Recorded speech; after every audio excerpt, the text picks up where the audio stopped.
आपके किसी भी एग्जाम में यदि आपको बेलन से संबंधित यदि कोई भी प्रश्न दिखता है तो आपको वहाँ उसे सॉल्व करने की आवश्यकता नहीं है।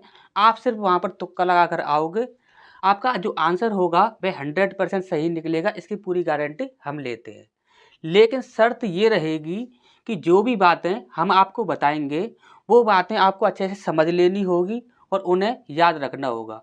यदि इस बात में यदि आप गड़बड़ करते हो तो इसके जिम्मेदार सिर्फ आप होंगे, हम नहीं होंगे। ठीक, अब जो बातें हैं जो हम आपको समझाने वाले हैं उन्हें ध्यान से समझिएगा। यदि आपको बेलन से संबंधित कोई भी प्रश्न दिखता है और वहाँ पर यदि आपसे आयतन पूछा जाता है, क्या पूछा जाता है? आयतन पूछा जाता है, तो जो भी आपका आंसर होगा वह 100% 11 से डिवाइड हो रहा होगा।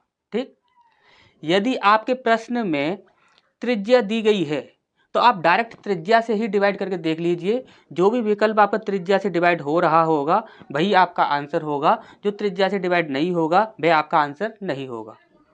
यदि हाइट की बात करें, यदि आपके क्वेश्चन में यदि हाइट दी गई है तो हमेशा याद रखिएगा हाइट में कोई भी आपका ऐसा नंबर नहीं होना चाहिए, यानी कि जो हाइट दी गई है वो कोई ऐसा नंबर नहीं होना चाहिए जो कि 7 से डिवाइड हो रहा हो। यदि वह 7 से डिवाइड हो रहा है तो पहले आप उसे 7 से डिवाइड करोगे, 7 से डिवाइड करने के बाद जो भी बचेगा उससे डिवाइड करके देखोगे। यदि वह 7 से डिवाइड होने वाला नंबर नहीं है तो आप डायरेक्ट ही उससे डिवाइड करके देख लोगे, जो भी आपका आंसर होगा वह आपके सामने आ जाएगा। ठीक, इसी प्रकार से यदि वक्र पृष्ठीय क्षेत्रफल पूछा जाएगा तो सबसे पहले आप 11 से डिवाइड करके देखोगे, जो भी आपका आंसर होगा वह 11 से डिवाइड हो रहा होगा। यदि त्रिज्या या हाइट इन दोनों में से कुछ भी आपको दिख रहा है प्रश्न के अंदर तो आप वहाँ पर याद रखोगे कि वह कोई भी नंबर जो होगा वह 7 से डिवाइड होने वाला नहीं होना चाहिए। यदि 7 से डिवाइड होने वाला नहीं है तो आप डायरेक्ट डिवाइड करके देख सकते हो। यदि 7 से डिवाइड होने वाला है तो पहले आप 7 से डिवाइड करोगे, जो भी बचेगा फिर उसके बाद उससे डिवाइड करके देखोगे।